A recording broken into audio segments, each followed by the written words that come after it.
Ohio State fans, you did not get what you wanted on Saturday afternoon in the Michigan game, but hopefully this 71-66 upset of number one Duke in men's basketball at least makes up for it a little bit. Tuesday night, Steve and I were both there. Steve Hellwagon joined me. I'm Patrick Murphy with Bucknuts 247. Steve, thanks for jumping on here. We were both at that game last night. Yeah, Steve's flashing the picture from the storm or the court storming that took place up on the screen. It was a madhouse there, Steve. I mean, let's start with that since you bring that up quite literally. Have you seen a better environment in the shot? Someone asked me that after the game, and I don't know. There's been some good ones, but I don't know if anything was better than what we saw last night. Yeah, I've covered probably 95% of the games that have been played there in 24 years. If I've missed a game there, it's because I was at a bowl with the football team or they were playing Winthrop on a Thursday night in December, and I just didn't feel like going. So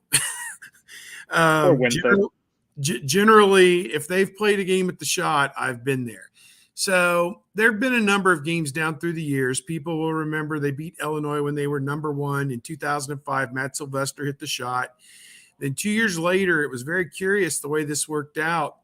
Ohio State was number one in one poll and Wisconsin was number one in the other, and they were vice versa, 2-2. So one was one in the coaches and two in the coaches, and the other was one in the coaches and two in the AP. So and Ohio State won that game like 48-47. Oden and Conley went down to the last play. There was a Tennessee game that ended basically the same way with a defensive stop of some sort. And they came back from like 14 points down in the final 4 minutes to beat LSU there one time. There 06, 07, 08, somewhere 09 in that range. And then you fast forward into the Sullinger era. They beat Duke there by 20 points in a 2-3 game. That was another biggie. And there have been some other ones here in recent years. They took down Michigan State in Coach Holtman's first year. It was a 20-point game. Andrew Dockich hit the big shot from about 35 feet at the end of the first half, and they just blew Michigan State out when they were number one in the country. And so Ohio State is, I think, 4-2 now against number one ranked teams. All three of those games I referenced: Illinois, Wisconsin, and Michigan State, and now Duke, 4-2. And then they lost at home to North Carolina in the ACC Challenge when John Diebler was a freshman in like December of 07 when they went to the NIT, I think that year, 07-08. They lost 66-55. Roy Williams was coaching, obviously, for North Carolina. And they lost to Indiana, the great team that they had with Zeller and Oladipo and some of those guys in 2013. I think they were number one in the country and lost to them, I think, by double digits at home. So there have been some great games. And I think the problem that they have is the building was built so that they could have hockey and basketball and concerts and monster truck jam and wrestling and everything else. It was built as a multi-purpose stadium arena, whereas the Breslin Center at Michigan State, I think you've been there with us before. Yep. It's kind of basketball in the round. There's no hockey configuration, I don't think, there. What Ohio State would have been ahead to have done was scrap the old ice rink and replace St. John Arena with a multi-purpose 7,000 or 8,000 seat ice hockey arena that could also house the Skull Session and everything else, and done that on that site, and then had a Breslin on steroids, so to speak, over at the Shot, a 16,000 seat arena that is in the round, very intimate, and a better basketball arena, because the Shot is just for Winthrop on a Thursday night in December and there's 8,900 people there. It's no good. But for Duke, number one in the country, 19,000 people. Michigan State, number one in the country, 19,000 people, and it's off the chain. So once every 2 or 3 years, you get these moments that so many people got to participate and come away with today, even though they were there till midnight last night and are probably about ready to take a nap this afternoon at work or at school, that they were part of a moment. They 18,000 people got to participate in that. The students were amazing. The students have really re-embraced this team after not being able to go to the games last year. And I think that some of it is a part and parcel of that they weren't able to go to the games last year. So I think people are back into it a little bit. But it is a little bit of indictment that the first few games, Bowling Green, Akron, they only had about 8,000 or 9,000 people there. So I guess the answer is to and obviously in January and February after football, there is much more emphasis on Ohio State basketball, and you have better games with the conference games, et cetera. So, I think that what we saw was one of the better environments. 24 years of games, it's hard for me to pinpoint one or two. I mean, those Illinois and Wisconsin games way back were just crazy, just crazy. Well, let's look at the game. Yeah, let's just look at the game. I mean, Ohio State goes down by 15 in the first half, trails by 13 at halftime. And I think most people at that point thought the game was over. The Buckeyes hung tough, but turnovers, missed free throws, just some sloppy guard play in general, had things down, had a down atmosphere kind of going into the locker room. Buckeyes come out in the second half. Duke scored, I think it was 23 points in the second half. Yeah, 23 points in the second half. They made 7 field goals the entire second half. And obviously the Buckeyes erased that deficit, 12-0 run to end the game. On court, Steve, we just talked about off the court. On court, what was your biggest takeaway of this team on that Tuesday night? Well, going into the game, I had a sense when you saw the line was Duke only favored by 3, it was kind of like, what do the people in Las Vegas know that we don't know? Well, they obviously knew that Duke had just played an emotional game against Gonzaga in Las Vegas on Friday night, late Friday night. So they got up Saturday and flew home to North Carolina, then turned around on Monday and flew to Ohio, probably Monday night after classes were done, maybe even practice, and flew to Ohio to play an unranked team that they have no history with, no rivalry. It's not like they're going to play a blue blood, Indiana or Michigan State, who they sporadically play in that Champions Classic, or anybody else. This was kind of a sight unseen thing, and nobody connected to the Duke program other than Coach K was around when they lost in the Deshaun Thomas, Jared Sullinger, Aaron Kraft game there 10 years ago in December of 2011. So it was kind of an abstract concept that these kids from Duke were coming to Ohio to play a team that they have no history with, kind of walked into a hornet's nest, their first true road game of the year for Duke. They had not played any road games. They'd played neutral site Madison Square Garden against Kentucky, neutral site Gonzaga in Vegas, and the rest were 5 mid-majors that they played in Cameron Indoor Stadium. So, they've been told for 2 days they're the greatest thing since sliced bread, the number 1 team in America. Congratulations, is what everybody is patting them on the back. And I don't think they were ready for what Ohio State was capable of doing. And Ohio State, for all their faults, seems to be a pretty good defensive team and plays hard, plays somewhat physical, which you wouldn't think given the fact they're giving up 2 inches at almost every position across the board, but they're just active and they play connected, if that makes sense. Somebody explained it to me that you don't have to necessarily win your one-on-one matchup if the guy next to you is helping you guard your man, if that makes sense. They're getting into the passing lanes. They're getting into the driving lanes. Keels was a guy in particular, the freshman from Duke, who loved to bull his way to the basket against Kentucky. Well, Ohio State didn't allow that. If he got by his guy, the next guy stepped over and took that driving lane away from him, and then he had to kick it out to somebody. They made Duke settle for a number of shots. And then the other thing I noticed was Duke plays an 8-man rotation. He doesn't really go much beyond 8 men in the Gonzaga game. And they play heavy minutes, where Ohio State plays 9 guys, but everybody plays around 20, 25 minutes. Well, these guys are all playing 33, 34, 36, and 35. That's a lot of minutes. I just read it off the box score. Keels played 36, and Banchero, the 2 freshmen played 35 minutes.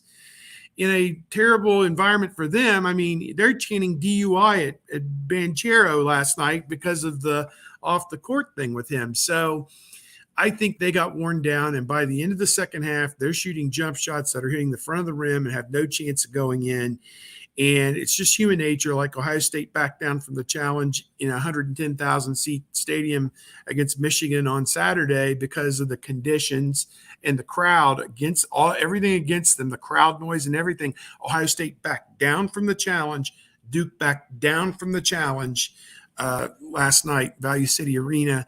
And Coach K talked about it being a great learning situation for his team. So I know I talked a lot more about Duke, but the end result, honestly, was much more, in my opinion, about Duke than Ohio State. Now, Ohio State did stick some shots. E.J. Liddell didn't score a lot of points in the second half. He had 10 at halftime and finished with 14, and he hit a jumper at the end, hit a couple free throws that helped clinch it, whatever. But for the longest time, he wasn't hitting shots. Zed Key played out of his gourd. We watched Zed Key take a quantum leap in his development in one 40-minute game because he's going against Mark Williams, a 7-foot shot blocker, and he got into him, got into his body, and was able to flip that hook up there, and it bounced around and fell in for him a couple times. Late in the game, there was a play. They put it to him on the block, and he made a hook. Then, like another possession later, they put it on the block to him, and he faked this guy one way.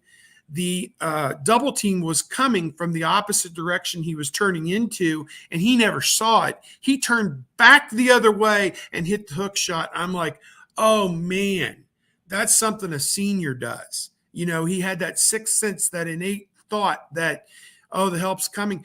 Who the heck helps off onto Zed Key? I mean, when has that ever been a thing? Well, by the end of this game, Duke had to because he was ripping Williams apart. Yeah, so, 20 points, career high. That kid got off to a great start this season. If he can sustain and he can carry that over and even give him 12 points a game, 13 points a game, and 5-6 rebounds and 3 or 4 block shots every game, that's perfect. You got to have somebody to go with E.J. Liddell. That's been the biggest question. That's why they lost to Florida. They had nobody that went, and Xavier, nobody went along with E.J. Liddell. Liddell got his 20, 25, and nobody else was 15. You know, that could play off of him and get some points.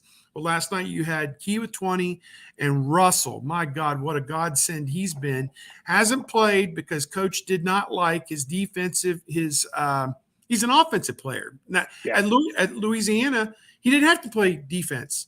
They said, don't worry about playing defense. Save yourself for offense. We need you to go out and get 24 points.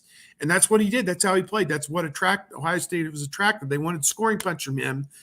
He shows up, and in practice, he's not guarding anybody. And so coach isn't putting him in the game. Well, as they work through it, last night, Branham and Michi get in foul trouble in the first half, and they have to play Cedric. They've got nobody else. They have to put him in the game, and he hit a 3.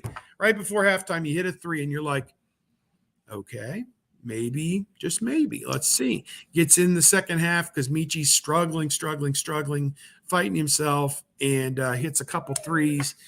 And helped them come all the way back. So I went a long way around the bend on that. But to me, that game, this Ohio State team without Suing is going to struggle every game. Okay, we know that. They don't have any consistency from anybody other than Liddell. Last night, they got great performances from Key and Russell. Time will tell if it's going to be them one game. Arns come back and make some big plays like he did against Seton Hall.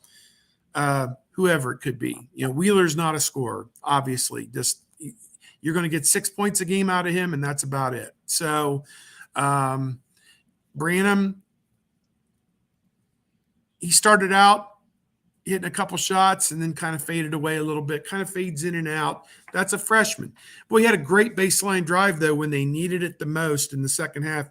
I think Banchero tried to close out on him, and he's like, oh, here we go.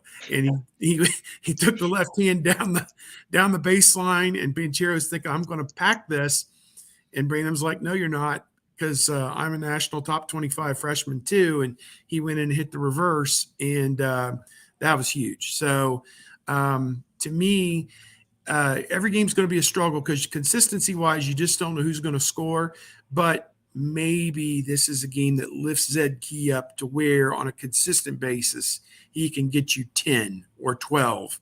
And then you can play inside out and, create some issues. And Young still just isn't quite in the flow yet offensively. So I don't know.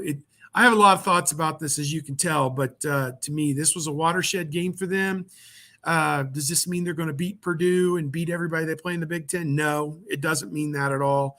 They start out at Penn State on Sunday night, the Big Ten, back home with Wisconsin. Those are two teams I didn't think would be very good in the Big Ten this year, and they both started out, Micah Shrewsbury, new coach at Penn State. We'll see what they have for Ohio State on Sunday night. They play in the challenge tonight, so you can scout out Penn State and Wisconsin tonight. Well, you were kind of getting to what I was going to ask you to close this out, because you covered a little bit of everything there in terms of the Duke game. But we haven't, we've been so focused on football and these kind of things. We haven't talked a lot of basketball. And I know there's a good amount of people out there that are big Buckeye basketball fans. So you mentioned the injuries. Justice Suing has only played 2 games. Seth Towns, someone who I was talking to a guy last night who told me, someone who watches practice, that, Seth's knee is feeling great. It's just slowly getting back from that back surgery in the offseason. And then we saw some Eugene Brown. He can do some things, but I don't know if he's ready yet. But when this team's whole, it was a top 20 team coming into the year, what do you kind of see as the ceiling for this team? What do you expect once they get everyone back, assuming there's no more injuries and guys can play with the way that they're supposed to? What do you expect for this team once everything's kind of hitting on all cylinders? I think this can be a top 4 team in the Big Ten. I don't have any doubt about that, because if they can play like that at home, and again, they caught Duke on the right scenario. Sure. If Duke had a whole week off to prepare for that game and was rested and ready and completely, and I know 4 days is a long time between games for them, but could have been, but maybe that's a little bit different. But I think playing, one midweek game and one weekend game in the Big Ten, they're going to be fine. I think they're going to win a good portion of their home games in the Big Ten, and I think they're going to go on the road and win maybe 3 or 4 of their road games. So I think that's a good recipe for this team. And I think that obviously there's a big game coming up here in a week or so. I'll be in Las Vegas for this game when Ohio State plays Kentucky. And Kentucky is a similar team to Duke, and they played Duke pretty tough. I think they lost to Duke at Madison Square Garden by 7 or 8 points, something like that. Yeah. It was a really good game all the way through, and Duke just kind of pulled away at the end. So that'll be another great test. They have Oscar Tshiebwe, who Ohio State got a fill of him when they played West Virginia a year and a half ago, or 2 years ago now, up in Cleveland it was a one-off event up there that we played in. But so he transferred to Kentucky. But to me, I think this team can fulfill its preseason destiny, which was top 4 in the Big Ten and a top 4 seed in the NCAA tournament.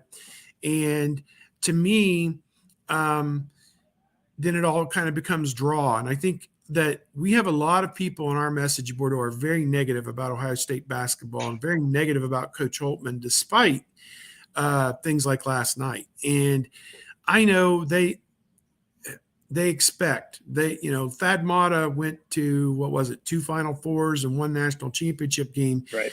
And I think there is an expectation that Ohio State should be in the Final Four maybe once, twice a decade, and should make the Sweet 16. I mean, Thad went to 4 straight Sweet 16s, and Holtman, obviously didn't have the tournament the one year he was the coach because of COVID, but he's been in the tournament 3 times and hasn't been to the Sweet 16 yet. Ohio State hasn't been there since 2013, which will be 9 years this spring when the tournament's held. So it's time for this program to take that step and get to the Sweet 16 or beyond, the Elite 8. And I don't know if this is a Final Four team, even though you beat the number 1 team, but it was on your court. On a neutral court, I'm not sure, what that result would look like. But to me, I think the potential is there for this team to fulfill that destiny. Got to get Suing back. He's a big part of this. If he gets you 10, 12 points a game, it makes life so much easier for everybody else. But to me, this is a team that can do that. That they now have an experience that if they're in a tight game against, let's say Michigan State at home late in the year, because I think that's one of their last home games is Michigan State, or even on the road at, let's say, a middle of the road team like Minnesota, Indiana, middle of the road. I don't know, just maybe outside the top 25. They can fall back on that experience from last night and say, when the chips were down and we were in this situation, we got stops and we hit shots. And that's what it's going to take to win some of these big games in the Big Ten, is in the final 5 minutes. Can you get the defensive stop, get the rebound, and then go to the other end and get points, either at the line or hit a shot one way or the other, manufacture a scoring opportunity. Last night they did that, scored the last 12 points of the game, and sent Duke, they as my buddy used to say, they spanked them and sent them home on the bus. Yeah. Well, it was a pretty cool night. I know, Steve, you've covered Duke's game before, but yeah, very definitely. Memorable. And getting to see Coach K press conference in his final year is something I'll certainly remember. I hope fans that were there enjoyed it. I hope everyone who watched it on TV enjoyed it. With football now more or less over, we'll be doing some more of these throughout the basketball season. As you said, I think this team's going to be pretty good. So if you're a basketball Buckeye fan, it's just getting going for these guys. Like Steve said, he's going to go out to Vegas for that game against Kentucky, which should be a good one. But we've got some games before then that the Buckeyes need to take care of. So we'll be back doing more of these. Please subscribe. Oh, go ahead. I'll just throw in, you don't want to give back this momentum by losing to Penn State. For sure. You don't want to get on. No, it's on the road, and it can be a tough place to play, but I doubt they'll have much of a crowd there for that game. Back home next week with Towson midweek, and then with Wisconsin on the weekend, a Big Ten game. If they can win these next 3 games and go into Kentucky on a real roll, that would mean a lot. So I want to see what happens in the next 10 to 12 days with this program and this team. If they win these next 3 games, then there's a good feeling to think this team could have a really special year. Definitely. Well, if you like what we do, please like, subscribe, follow all the mediums that this comes out on. If you're not a Bucknut subscriber, it's a great time to do it. We recommend getting on there, becoming a VIP member. That helps us out, and we've got some real good stuff, especially if you're a recruiting person. So thank you all for tuning in. Steve, thanks for jumping on. We were going to do this last night, but it got a little late after that game. And 2:30 in the morning. Yeah. So we'll be back soon. We'll still have some football stuff as we find out where the Buckeyes are going to go and whatnot, but a lot of attention will be turned to basketball season now that we're here and the Buckeyes are kind of out of the college football playoff and Big Ten picture. So thanks again, guys. We'll talk to you all soon.